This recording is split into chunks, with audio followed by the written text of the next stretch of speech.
Welcome to History Hack. If you didn't know by now, we are the revolution. That means we're sharp, witty, lots of fun, but it also means that we're essentially the peasants in Les Mis huddled round a table in the corner of the bar with no money. If you enjoy the show, please do support us. We have a Patreon account by which you can donate a small monthly sum in appreciation of what you're hearing. Alternatively, we have Ko-fi, in which you can just do a one-off donation as a thank you if you particularly enjoy a certain episode. Either way, we massively appreciate all of your support. Hope you enjoy the show. Hello and welcome to another exceptionally interesting episode of History Hack. I think this is possibly the most modern we've ever been. I'm going to go out on a limb and say that. I have former Sergeant George McCafferty with me, who's a former serving soldier who served 2 tours in Afghanistan and served through Herrick 8 in 2008. He's here today to talk to us about his new book on his diary of heavy fighting that year, The Little Men, an Afghanistan Diary. George, welcome to History Hack. How are you doing? I'm great. Thank you very much for having me on. It's actually brilliant to be on the podcast. I've obviously get a chance to talk about my book because as you've alluded to, most of it is going to be like World War II history and stuff. So it's nice to sort of try and keep the more modern wars into keep them in perspective. So thank you. Yeah, absolutely. I know, I'm probably going to come on to this a bit later as well, but I personally, when I do my First World War stuff, I find the diaries and letters of the serving men and officers much more interesting and tell much more of a bigger picture of the conflict than General Sir Hugh Bastard in charge, who's written his campaign history. Yeah. So this sort of book I think is invaluable. Yeah, I totally agree. I mean, outside of the work I do, I'm a historical battle reenactor.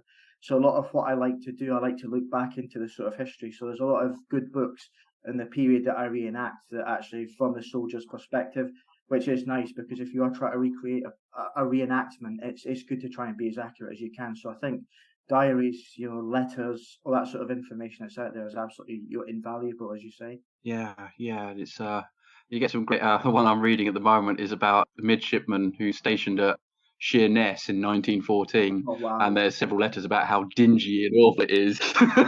Just living in Gillingham, I find that hilarious. But anyway, let's start. We should start at the beginning. Sorry, Sheerness, but you are dingy. So. I could get in so much trouble.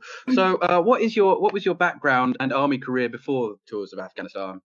So basically, I joined the British Army in May 1993. I enlisted in Edinburgh as part of the 1st Battalion, the Royal Scots, which at that point was the oldest infantry regiment in the British Army. We gained the Royal Warrant in 1633 to raise a regiment, which ironically didn't fight for the Crown until around 1690, which is absolutely bizarre.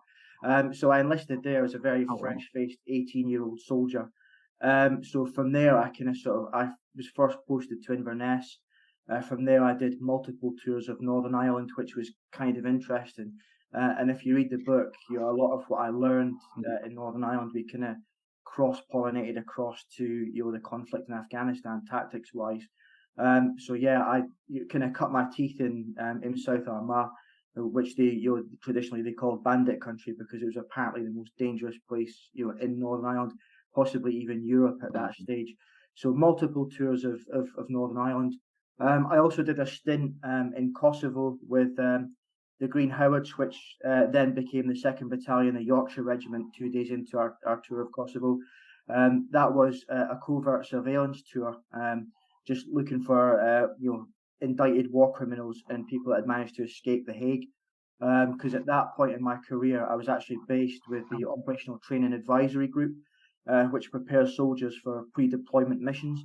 And my team was specifically to do with covert surveillance, intelligence surveillance, target acquisition, reconnaissance, all that sort of good stuff, but in a covert setting. So we were preparing covert teams to be working in last teams for Northern Ireland before we kind of closed that down. The Balkans, so we were still training troops for Bosnia, training troops for Kosovo, and we ended up training Swedish troops for that. Training British troops for covert ops in Kosovo, training guys for Iraq, so surveillance duties, and we're also training troops to assist special forces with high-value target snatches in Iraq. And then we were also preparing Brigade Recce Force reconnaissance troops for the burgeoning war in Helmand. So yeah, I was kind of like Oh, wow. pre-deployment, then went out to the Balkans, came back from the Balkans. My tour at OPTAG was only supposed to be a 6-month secondment from my regiment, but it ended up being 3 years. And to be fair, it was the best 3 Wow. years of my career. It was awesome, such a really good job. So yeah, I was, I finished platoon sergeant's battle course because you had to be a sergeant to be at OPTAG or on my team. And I got a phone call from my sergeant major saying, "How do you fancy a trip to Kosovo?" I was like, "Yeah, when? This Friday?" "How long? 3 months." Yeah. So yeah, I just deployed across with the guys to Pristina with 2 Yorks for 3 months. Came back from there and my time was almost up. So my regimental careers management officer said, "Well, what's next for you, George? Where do you fancy going?" And of course, where I was based was southeast of England, down in Kent. So without thinking, I said, "Oh, the Argylls, 5 Scots are going to Afghanistan. I fancy a bit of that." And they always say, "Be careful what you wish for, because you might just get it." And if you read the book, you'll know, boy, did I get what I asked for. Yeah. Oh, I can imagine. Oh, but so you go out. You've done one. You do one tour in Afghanistan, and the book is about your second tour, isn't it? No, the book is Um, actually about the first tour. The second tour, Herrick 13, was in 2010, and that was a winter tour. So what was your first impression of Afghanistan when you got there? So, I mean, when you arrive, I mean, it's the same as most war zones. I mean, for soldiers who arrived in Iraq as well, during the late unpleasantness, will have found the same sort of thing. So you arrive kind of like in Kandahar Air Base, everything's done in the dark. The pilots all fly on night vision. It's all low light. So when you arrive in Kandahar, you get the word, you're on a civilian flight. So we're there, in this, a chartered flight by some, random American airline. So we fly in, all the lights go off, and then we land, and it's basically combat helmets on, body armor on, and they say, right, don't stop, just keep running and moving until you get to the terminal. Which for me straight away is like, okay, wow, this is going to be interesting. And yeah, it's all done in dark, just to prevent the Taliban from launching mortars or rockets onto the base or onto the actual airhead itself. And even in the dark, I could not believe how hot it was. The sun was long gone, but it was still so hot. And Kandahar Air Base was like a completely different world. It was a hive of industry. So it was an aircraft spotter's absolute dream. So that every type of airframe you could possibly hope to see in your life was actually based at Kandahar. So we cross-decked from the civilian airliner and ended up getting onto a Hercules transport plane with all our kit basically netted in and secured into the back of the Herc. And it was just basically a case of, right, guys, you're here for an hour, we'll mount up, get onto the Herc, and then we'll fly forward to Camp Bastion, because they weren't flying direct flights into Bastion until later on. My second tour, we flew in our charter flight to Bastion, just simply because they'd built the airfield up to be slightly bigger. So when you arrive at Bastion and you start going out and going on patrol for things around the area, how did you find the conditions? And you mentioned that it was hot at night time, but it was even worse during the day, wasn't it? Oh, absolutely. So I mean, in Camp Bastion, we're supposed to be we do so like they call it the RSOI package, so reinforcement, integration, staging and onward movement, RSOI package. So it's basically training to prepare you to go forward, and then you get briefings off the units that have been serving out there, giving you any change in sort of enemy tactics. You're supposed to be there for about a week, but I ended up going forward to forward operating base Keenan, which is just north of Gereshk. So I flew out to there after a couple of days to take over from the guards, and basically set up ready for our troops arriving. So pretty much as soon as we hit the ground, we were running. We swapped over. The guards went one way, we were coming the other, and it was just a case of getting to know your area. So as we went out, the first thing that struck me, I mean, I was expecting Afghanistan to be, this hot, dry, desert country where there's nothing for miles.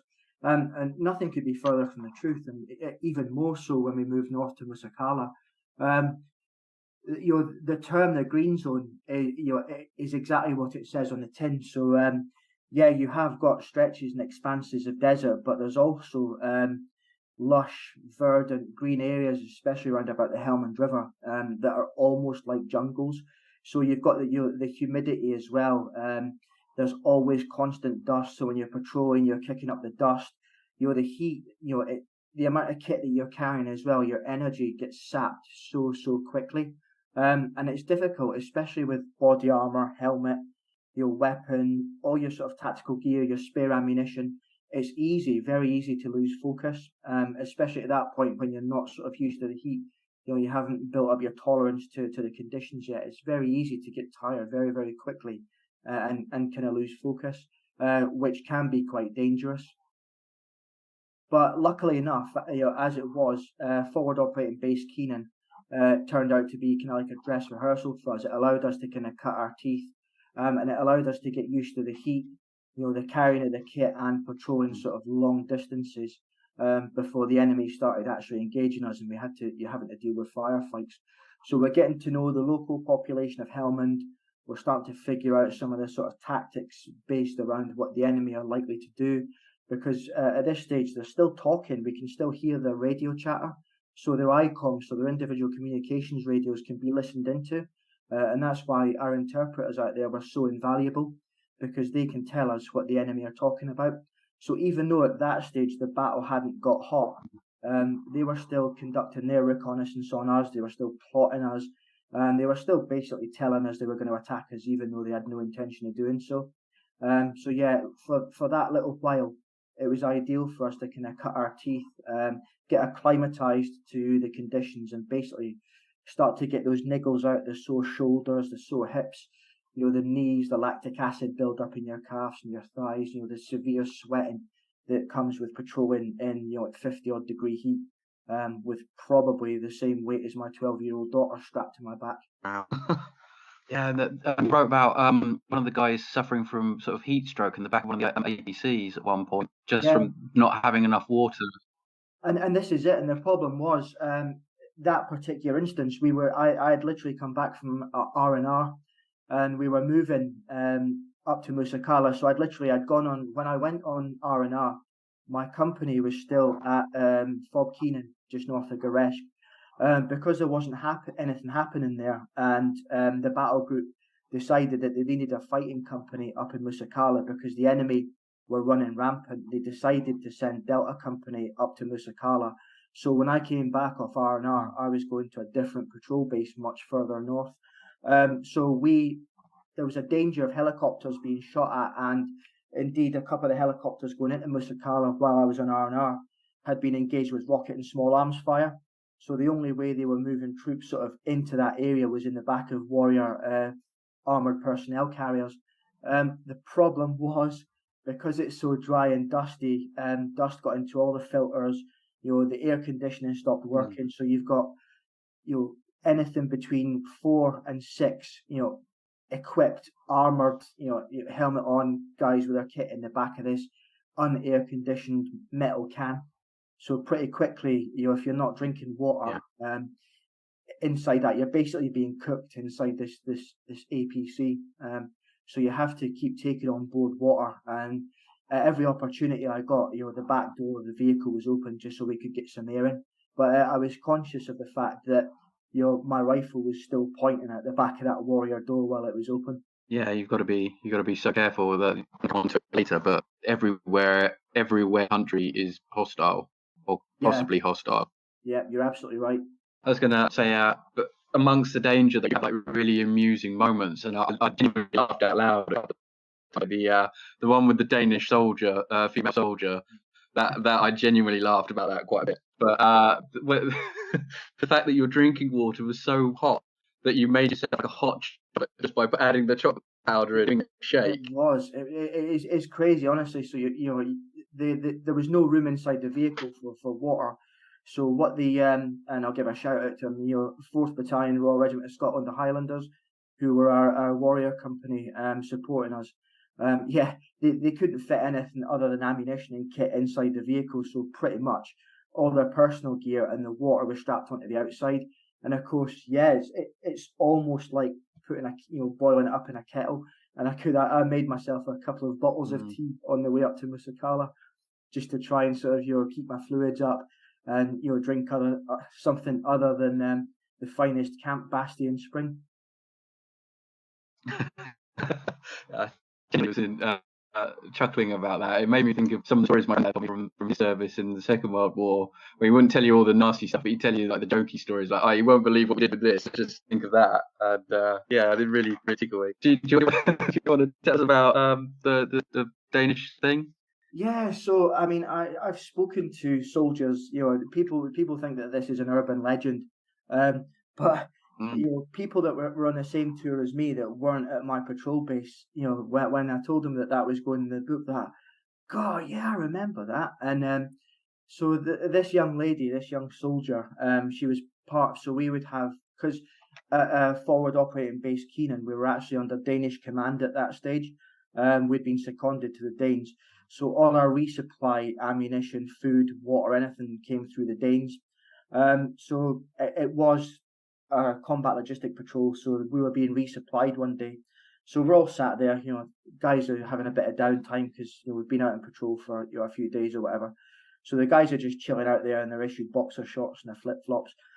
Convoy starts coming in, and then on the helipad, this light armored vehicle, I think they call it a Piranha. It's the same model as the US Marine sort of light armored vehicle. This light armored vehicle sort of screeches to a halt, and the hatch opens, and then this crew helmet sort of sticks out the top, and then you kind of looking around. Next thing, the helmet comes off, and it's almost like slow motion. There's this lovely long blonde hair just gets sort of swept around, and then the soldier sort of levers herself out of this hatch. And then suddenly, everybody that was that had something to do or had nothing to do was kind of gathered around this helipad.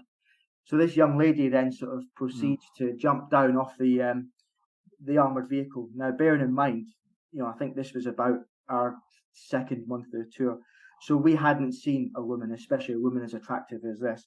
So this lady jumps off the vehicle, takes off her body armor, takes off her combat jacket, and without sounding too misogynistic, she was a very, very attractive young lady. And one of the lads said, "Her face is quite familiar. I quite recognise that." And he comes back a couple of minutes later with what I'll say is just a gentleman's interest magazine. And of course, this female Danish soldier is centerfold of this magazine, in quite some interesting poses. And next thing, there was like a cloud of dust. All you see is this crowd of jocks trying to get into like the best position that they possibly can. The bunkers, the Sanger positions that are supposed to be protecting us from Taliban, sneak attacks. All the binoculars are suddenly facing in towards the helipad. And of course, none of us could get nearer, but part of her crew were two Viking-looking big blonde guys with muscles upon muscles. So I think we'd probably risk certain dismemberment if we'd have gone anywhere nearer. But to make matters even worse, she strips down to her bra top and starts getting out the suntan oil, brings out her camp bed and lays there for about 2 hours just soaking up the sun. But for that 2 hours, Fob Keenan was the most undefended place in Afghanistan. Oh, that's awesome. I love that story. I talk to people and people are like, yeah, I remember that. Yeah, I remember her. Yeah, she was amazing. but people don't see that when you talk about war and everyone's like, oh yeah, this is the fighting and this is the fighting. But it's moments like this where people are just human and they're just it just adds such an extra layer to the conflict and the experiences. Yeah, it absolutely does, and it just goes to show you, probably experiences from your relatives. Wars are wars, but soldiers still remain the same. We still have the same, the same likes and dislikes. We probably have similar experiences to, say, our grandfathers who fought in World War II. Great grandfathers who served in the Great War. So there's probably a lot that soldiers from whatever period would probably recognise from my book. Yeah, and lads in their mid-20s at the sight of a beautiful woman in a bra is pretty much always going to have the same effect wherever they are. Oh, absolutely, and a Nordic beauty, a Danish beauty, because we hadn't, like I say, we hadn't seen any females other than the Afghan local women, but obviously they're wearing their burqas and stuff. So you don't even see the full woman. You just see you see the shoes, and that's it. So to have a Western female, especially an attractive Western female, come into camp, it was. I think there were a few pulses raised in the patrol base that day. I better move on, or Alex and Alina will kill me. So, you mentioned your R&R time. Was it strange going back to the UK, having been in Afghanistan so long? It was. I mean, to be fair, I mean my R&R was quite early in the tour, so like I say, I was still at the company were still at Fob Keenan when I went away on R&R. So your R&R is normally 2 weeks back in the UK. So when I went back, I felt like a bit of a fraud. So I was going into the pub and people knew I was back from Afghanistan, so they were buying me drinks, and I felt a bit of a fraud because up until then I hadn't been engaged. I hadn't engaged anyone. Firefights, which is something that hadn't happened yet. So people buying me a pint, I felt like a bit of a fraud. But also when I went home, the news was always on because I was conscious that 100 other lads, my lads were still out there back in Helmand, and I was keeping an eye on the news because sadly most of the lads I know that have been killed out there, you only see about it or hear about it on the news. So I was always, subconsciously I was always still back in Helmand. So I was keeping an eye on the lads that were still there. And unfortunately, my commanding officer, Colonel Richmond, was shot when I was on R&R because when I was away, that's when the fighting really started. The lads had obviously gone north to Musakala, and that's when it started to heat up. So obviously, poppy season was finished. While I was away, while I was enjoying peace and quiet back home, the boys were back there fighting, and Colonel Richmond took a bullet to the femur, completely shattered his femur, and I think to this day, his leg has still not healed properly. He had to have a cage put on it. He was in a really bad way. When he got evacuated. It was starting to heat up. So for me, it was quite an anxious 2 weeks. I mean, I was glad I was home, but similarly, I couldn't wait to get back to Afghanistan. Because I had 30 young men relying on me. Because by this stage, I mean I was 33 when I ended up on Heracate, so I was quite an old head. I'd already done like multiple tours of Ireland. I'd done my stint in Kosovo. I'd been into the Balkans, in and out of the Balkans with the surveillance teams training them. I'd even done a quick stint in Iraq, just a week long, so not long enough to gain my medal, but long enough to get mortared on a regular basis by Iraqi insurgents. So I was consciously aware that I had 30 young men who basically it was my responsibility to keep them alive.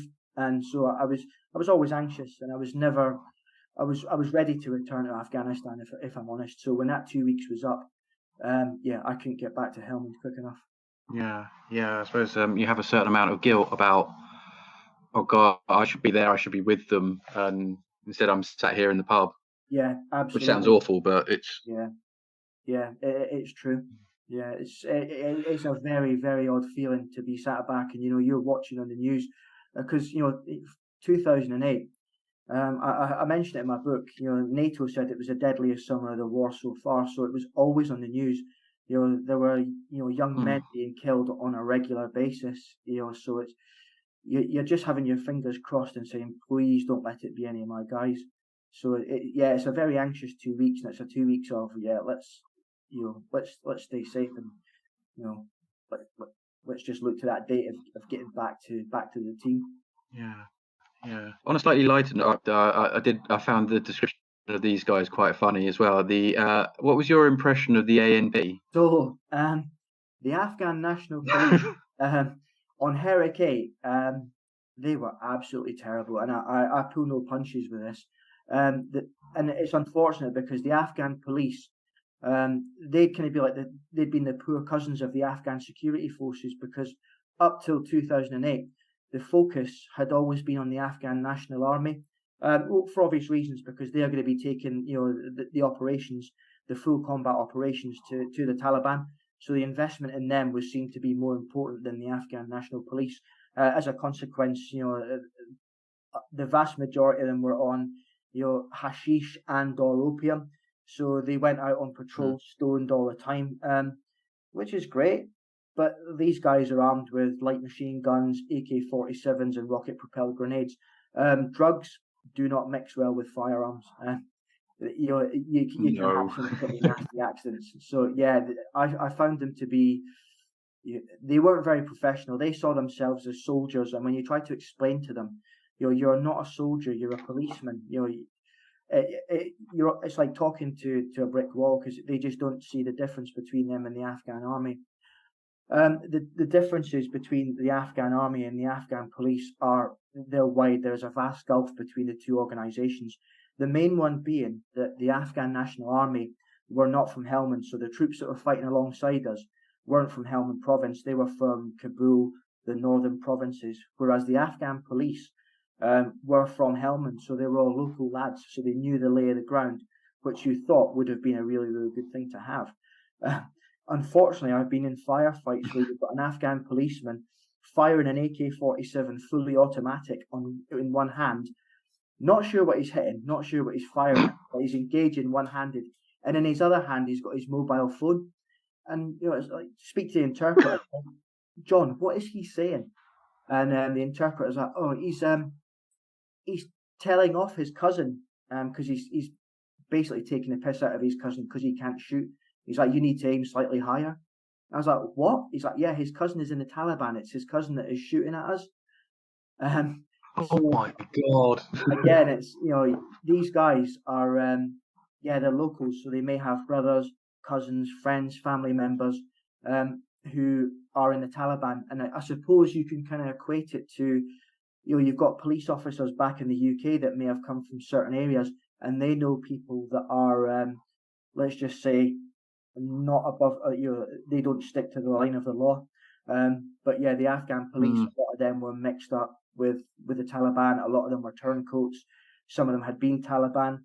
In fact, on my second tour on Herrick 13, I went out as a Afghan police mentor and advisor, and you get to see the real flavour of the Afghan police when you actually go out and work close with them. And it's an eye opener. They're a very mixed bag. Certainly, the guys I worked with on Herrick 13, we had under my responsibility, I had 3 platoons of Afghan police. One of them was absolutely useless. They would go out into their police checkpoints. They would be stoned. They would fire at shadows, and they would waste all their ammunition, or they would sell it to the Taliban. You would then have second platoon, which were absolutely brilliant. I mean, They were professional. Their sergeant. I often wonder what happened to him. Sergeant Abdul Barry was an absolute professional, consummate professional.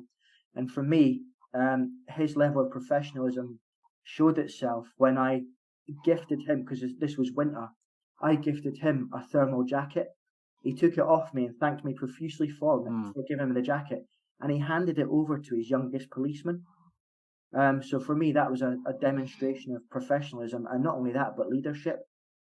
And then the third platoon was kind of like a mix and match of the both. And the Afghan police, your average Afghan policeman, is illiterate. They can't read and they can't write. So when they get paid, you have a colonel who comes around with a big bag of money and a sheet of paper. Now, the colonel's wily because he can read. So he'll go around and he will pay the guys, and because they can't read, he pays them and they get what they think they're supposed to be getting. And he will give them just a portion of their wage, and he'll pocket the rest for himself.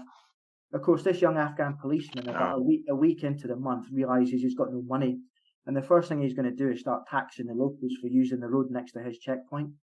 So that we saw a lot of that, a lot of extortion, a lot of robbery of the locals, and trying to explain to them, especially on Herrick 8, look, you are the rule of law. You're there to protect your community. You are from that community. You're there to protect the people that you serve. But yeah, it was difficult. And then when I went back on Herrick 13, for me, leaving Herrick 8 was brilliant. I left with that warm, fuzzy feeling that what we had done over that nearly 7 months, we'd done what we were expected to do. And then when I went back on Herrick 13, I became very disillusioned because I thought, well, we're leaving the country to these people and they're not going to be up to the task. So yeah, very, very Yeah, mixed no, bag. it's awful. Yeah, I mean, I must admit, I did laugh out loud at the idea of the when I was reading it, of them turning up stone with K-47s. But you're right. In the long sort of thing, leaving the people in charge is just worrying. Oh yeah, it was. Yeah, and when I left Helmand at the end of my second tour, I was very disillusioned with the Afghan security forces. But we get to July, and you get your first contact with the Taliban. How did that go? Yeah, so I mean, this is the first tour that I'd gone on where there was a good chance that I may be killed or injured or have to engage with enemy fighters. There was always a threat in Northern Ireland. There was always the snipers going around. There was always a threat of violence in the Balkans as well. But Afghanistan was the first tour where I knew that I would be actively engaged. So dare I say it, baptism of fire. We were on a night operation to clear some compounds north of Musakala. And as it was getting dusk, we were kind of settling in for the evening. We had, I think, 3 warriors armored vehicles in front of us, and obviously they're using thermals, they're using night vision, and the Taliban are pushing towards us. We've got AK fire, PKM fire, so light machine gun fire bouncing off the warriors. The green tracers going over the top of us, and then. So my battle inoculation was 2 airburst rocket-propelled grenades. So a favourite tactic of the Taliban was they would fire the rocket as high as they could over our positions, knowing that because of the makeup of a rocket-propelled grenade, at some point it's going to explode. And the hope is that when it does explode, it's directly over us and showering us with shrapnel. So yeah, that was kind of my battle inoculation too. 2 airburst RPGs right over the top of my position, and you could hear the shrapnel bouncing off the compound walls above us, landing in the trees around us and pinging off the warriors as well. So for me, that was that kind of that wake up moment, and yeah, this is it. This is real. There are people out there actively trying to kill us. Yeah, I mean, we've sort of touched on it already that the whole country is hostile. It's not. I mean, the weather's, like we said, the weather conditions are pretty fucking atrocious. Yeah. But now any of the locals could be a Taliban. It could be a Taliban fighter who's going to shoot at you or kill you. And you had several instances of vehicles sort of running checkpoints. Yeah, absolutely. And unfortunately, and this is the very nature of counterinsurgency and guerrilla warfare. I think it was Mao Zedong that said, the guerrilla, the partisan, will swim amongst the people like a fish. And it's absolutely right, because the vast majority of the time, you would pass people, men, combat age men, fighting age men, we would call them, and you could see them. You pass them, and there'd be the absolute look of hatred in their eyes. They would look at you, and they would stare you out as they walked past. You knew they were Taliban, but because they weren't armed, there was nothing you could do about it. They're wearing the same clothes as the rest of the local populace. So they walk away, and about 5-6 minutes later, you end up receiving small arms fire, or in one case, a rocket-propelled grenade fired by a gentleman who was actually looking at us, and we thought he was just hanging around like the street corner. So yeah, and of course, rules of engagement. Yeah. Even though you know who they are, you can't engage them until they engage you with small arms fire. So yeah, it's a very, very difficult war to fight. The people don't speak your language, so 9 times out of 10, the locals are going to be in favor of the Taliban. They're going to protect people that speak their language, people that look like them, people that come from the same background. And to the Afghan, especially to the Pashtun, tribe is everything. Tribe even comes before God in their sort of hierarchy. So it is literally tribe before Allah. With the Pashtuns, so that they will look after and they will protect one another, as part of the Pashtun Wali code. It must have put an awful amount of strain on you and the rest of your men, because it's I'm from what my grandparents have said. War was stressful for them, but if they weren't wearing a German uniform, the chances are they weren't going to be shooting at my granddad. But like you said, you walking down the street and 2 minutes later, so that must have put real strain on you. Almost a paranoia. It's so difficult because the Taliban knew that Western soldiers won't deliberately engage civilians or civilian locations, willy-nilly. We would only fire at compounds and locations if we were receiving small arms fire. So they would deliberately use compounds and houses that were full of locals, men, women, and children who had to cower in fear while they engaged us with machine gun, rocket and rifle fire, and they were hoping that you would actually drop artillery and you would destroy these places and kill the innocents, so that they could actually use that against you and say, well, this is what NATO, this is what ISAF are doing, this is their war. They're trying to kill you, Afghan people. This is a war against you. This is not just a war against the Taliban. So a certain amount of restraint certainly had to be applied, but restraint with regards to self-preservation as well, because at the end of the day, as I said, I had between 20 and 30 other young men looking at me and the platoon commander to make those decisions to keep them alive. Yeah. Which leads to the next question of how did you and the rest of Delta Company experience Herrick 8 on the ground? Do you know, it's going to sound crazy, but it actually became a matter of routine. Yeah. So we would go out, and I think pretty much, by the end of the tour, we were combat inoculated. And I always said to my guys, I said, look, if they haven't hit you in the first 10 seconds, you've already taken cover, and there is a good chance they're not gonna. So it's going to give you a good chance to engage and return fire and engage the enemy. So it was a very sort of, dare I say it, feeling out process. So it almost became, like I say, routine. So you would leave your patrol. We would leave Musakala District Centre just before the sun was coming up. Morning prayers would begin. We would head out as it was still quite cool. We'd patrol out, and we would get to a certain point, and we called it the 8-3 Northern. And I've even got it. It's actually here on my map that I've got next to me. So on the map, it's marked with red, and we called it the FLET, which stands for Forward Line of Enemy Troops. And without fail, you could set your watch by this. As soon as we crossed the 8-3 Northern, as soon as morning prayers had happened, we would be engaged with our first sort of bout of small arms fire in an area that was locally known as Haji Rashid Gardens. So we'd do that. So we'd receive small arms fire, and it would be a few hours of sort of skirmishing forward, engaging enemy positions, and if we could nail them down, clear those enemy positions, dominate them, and then just look into depth and see if we could actually identify any sort of further enemy positions that we would have to leapfrog onto and then try and take over. And that would happen all morning till about lunchtime. And there was kind of like an unwritten rule with us in the Taliban that during the heat of the day, we would take over compounds and turn them into defensive positions. We'd rest, we'd get water on board, a chance to get all the heavy kit off us, maybe grab 5 minutes of sleep. The Taliban would go away, pray, have something to eat. And then once it started to get cooler, so probably about 1:30 in the afternoon, the fighting would resume again. And then we'd do that. We'd keep pushing north or south, depending on where we were located. And we'd keep pushing until dusk. And then again, we'd hole up for the night. We'd turn our compounds and local structures into defensive positions. We'd have our machine guns out. As a platoon sergeant, I would have my light mortar set up in the middle of the compound, ready to fire illumination. And if we required it, any sort of high explosive mortar bombs to be lobbed into potential enemy positions.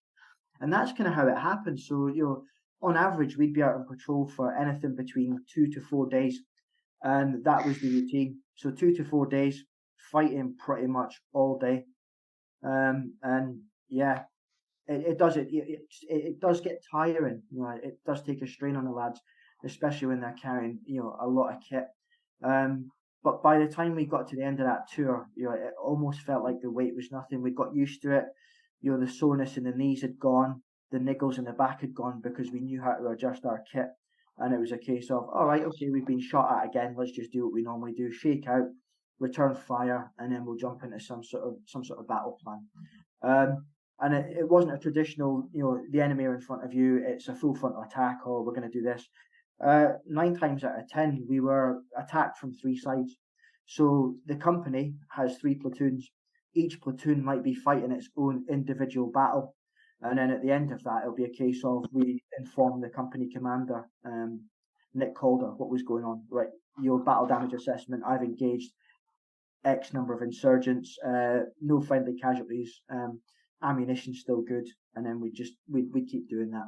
And then we'd return at the end of that patrol, come back to Musakala District Centre, where we'd get the chance to sort of recharge our magazines, get more belts of ammunition, you're replaying the ammunition that we'd used up, chance to get a shower.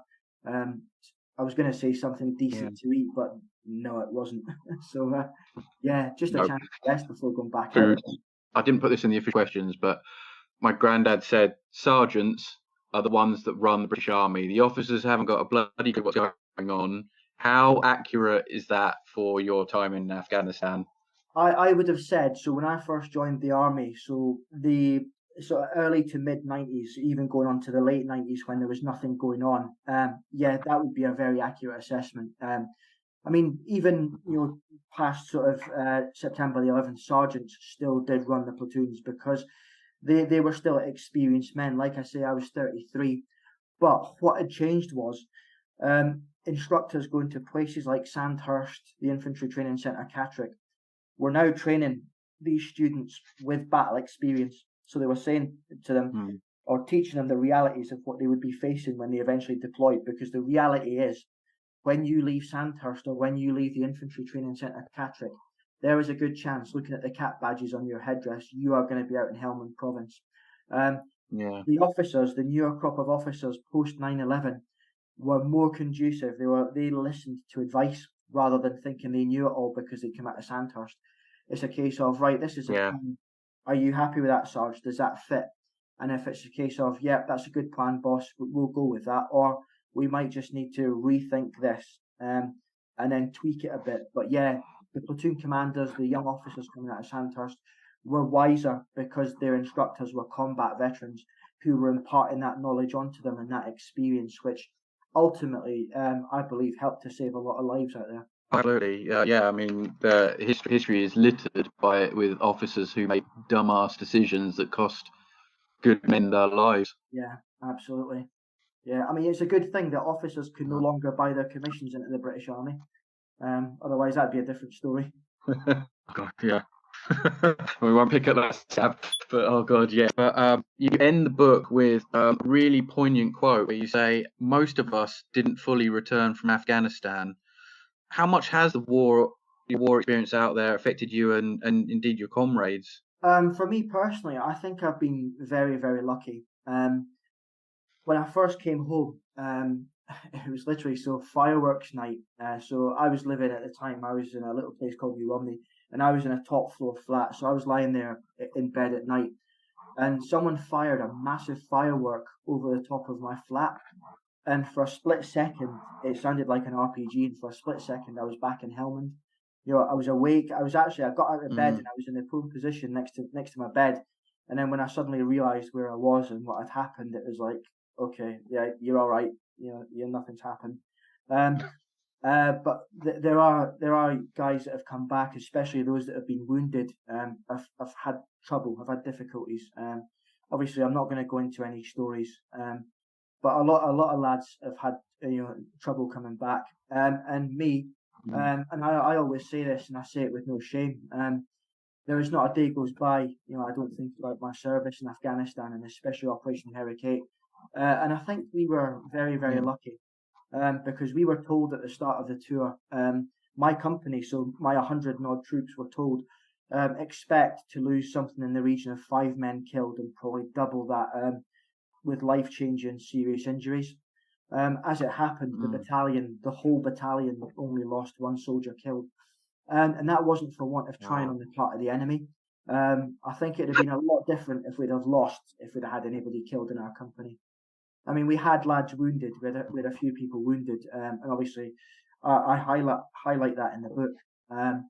But I think most of us, you speak to any veteran of that tour, and indeed any veteran of Afghanistan, there's not a day goes by where we don't think, we don't remember, and it's always part of us. No matter where we go, no matter what we do in life, it's always part of us. And I think it's how we use that experience carrying forward in our lives. A lot of the guys I served with, especially in my platoon, have gone on and they have prospered. They've gained really good rank within the British Army. And they've gone on to do really, really good things, which I'm really, really thankful for. Certain dates are quite poignant for some of us. I mean, for me, the biggest date is the 28th of July, which is weird because it's a bittersweet day because it's my wife's birthday, but it's also the day that a good friend of mine who was attached to 4 Scots, Sergeant John Matthews, was killed in Marja on Heracate. So dates are very important to us. But yeah, the war, and this can go to probably any war. It never leaves you. And I've even heard accounts from Greek soldiers. I think they called it the beautiful madness. And that's going back to Bronze Age warfare. So your war and your experience in the war is always carried with you. But as I said, it depends on what you do with that experience and how you carry it forward into your life. And I think if you've got a good support network and a good support system, it can prevent things like post-traumatic stress disorder from getting worse. Certainly, I think every soldier who served in combat has some degree of that sort of post-traumatic stress.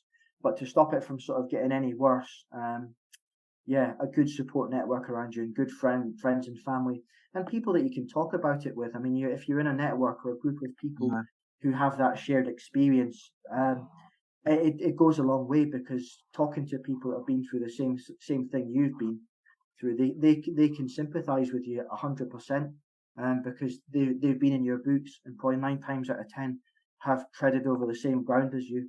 Yeah. My other grandfather had been out in Burma, and he didn't have any friends in the army. He kept himself very insular. He was just kept himself to himself. Never spoke about it. Got rid of anything. And it was, I think, it all stemmed from his war service, and he just wouldn't deal with it. They come from a generation where to talk about it, and I mean, certainly in my dad's service. So my dad was a Cold War soldier who saw a lot of service and some pretty bad stuff in Northern Ireland. To admit any sort of, if you were struggling or you were suffering, it was seen as a weakness and almost career ending for some soldiers. Yeah. So I think that's why a lot of soldiers who suffered, especially, the Cold War era, guys that fought in Korea, Burma, certainly Borneo and, the Falklands, all these wars where they were seen to be weak to talk about any sort of, mental health, or if they were struggling. I think a lot of them kept it bottled up for that very reason, which it is a shame, really. It's quite sad. Yeah. I mean, I when I was a student, I worked at McDonald's, and one of the managers had been in he'd been in Northern Ireland, and it was getting into the shift, and I said, "Oh, are you in tomorrow?" He said, "No, I'm off tomorrow. My mate was killed in Northern Ireland about 20 years ago. He said it was my turn to ride in the truck, and he was going to walk behind, and he was killed." And I said, "Oh, all right." He said, "I'm literally every day, this day, I can't remember which day it was. He said, I go home, I lock the door, drink. Yeah. And that's it." Yeah, I get that. And that was the end of the conversation. Yeah. When I came home from Afghanistan, we had 3 weeks off, and that is literally all I did for that 3 weeks when I came home from Heracate was drink. I just drank, and then at some point I was like, right, okay, it's done now. You're home. Time to get back to the grind. Basically, get back to your day job. Yeah, absolutely. So we've talked about some of the darker stories and things, but war experience, you have these dark moments, and you have the stressful moments, and you get the funny moments that we've already talked about. But which stories do you think will stay with you the most? So, probably the funniest story, and without no spoiler alert. After being engaged with rocket propelled grenade and some small arms fire, one of my lads was wounded, and I remember because the picture on the cover of the book. So my picture was taken 3, 4, maybe 5 minutes before we got hit with a rocket propelled grenade. So I was checking on all the guys, going down the line, everybody okay, and then I didn't get an affirmative from one of the lads. So without thinking, I get out of this very, very safe ditch, and I'm charging towards where this lad was last seen. Of course, the Taliban have seen this, and I can feel myself being bracketed. So there's fire hitting the wall in front of me, coming across the front of me, fire hitting the wall behind me, and they're just try to get me to run into this fire. And as I'm running past, one of the guys is lying on his back, his eyes as wide as saucers, and he shouts up at me, "George, they're shooting at you." And I was like, I looked down at him and I was like, "Yeah, thanks for the news flash, mate. Yeah, tell me something I don't know." So yeah, that was like one of the lighter moments. Another time, I got caught in a 3-sided ambush, and there was rocket propelled grenades coming in, and one of them exploded next to one of the guys, and he gave out this girlish sort of shriek, and we stopped in the middle of this firefight and started laughing. I was like, what the hell was that? So yeah, it's little instances like that. To the sane person would be like, what the hell? And then another time, so we were patrolling. This was when the poppy had gone and the maize was up. So the problem with, and this goes down to like poppy farmers as well, maize farmers, they don't have portaloos stationed at the sides of like all their fields. So the farmers just kind of drop their trousers where they can. Mm. So we're patrolling along next to this maize field, and there is like a little trail, little piles of human poo. And so as the first man's passing, he's like, yeah, warning, it's almost like warning people about IEDs, like, yeah, there's poo there. So this message didn't get back to our interpreter. So as I turns round, I watched my interpreter slide, and he lands in the first pile of poo, and then he starts rolling through the other piles of poo. Now, because of the diet and stuff that these farmers have got, it's actually really pungent, and he couldn't get it off. It was like every man who was carrying toilet paper goes in the ration packs. You get these little packs of like handy wipes. So he had about 20 packets of handy wipes, but nothing could get this smell away. And I said to him, right, you 10 meters behind the platoon, because that is absolutely stinking. And he said, but sir, I might get killed. And I was like, well, that's a risk I'm willing to take. You are stinking. Yeah. I mean, even in the midst of absolute carnage, there are still moments where you can sort of look at it and think, yeah, that was a close one. But yeah, that was actually really quite funny. Yeah. Oh god, that's quite a good note for us to pull it through those. It's been fantastic talking to you. It's really, and I must say I really enjoyed the book. So I'm giving it my deed of approval. So if anyone's listening, do go out and buy it. Which brings me to the end. Would you mind reminding everyone the title of your book and when it's out and where they can get it? Of course, yeah. So the title of the book is called The Little Men, an Afghanistan Diary. And it's kind of a side note. The reason it's called The Little Men is because that's what the Taliban nicknamed us. So The Little Men, an Afghanistan Diary. And it's actually out today. Today is the official release date. You can get it from all good book outlets. So it's available from Waterstones. It's available on Amazon as well. It's on ebook. I believe you can get it on Kindle. So it's actually going worldwide, which quite surprised me. I'm very, very impressed at. But yeah, thank you very much for having me on, and thank you for your seal of approval with the book. I appreciate that very much. Yeah, no problem. And we'll get it on on the podcast bookshop as well. History Hack at bookstore.org. I always forget the address, but it's in the footnotes. And then that way, with every sale, the podcast gets slice of money, but you get more as an author. You will get more money than when it goes through that rainforest website that I'm allowed to mention for legal reasons. Apologies. Whoops. Was that a full cut on my part? Oh no, you're fine. It's me saying that they're evil and they steal money. That's the thing that's going to get me fired into the moon by Jeff Bezos. but thanks for coming on. It's been really a pleasure speaking to you. No, thank you very much for having me. I appreciate the chance to get my story and to get Delta Company's story out there as well. I appreciate it very much because hopefully Afghanistan doesn't become one of those forgotten wars. Every Remembrance Day, please have a pint, think about those guys and girls who are no longer with us, and the reasons why we wear our poppies. Thank you very much.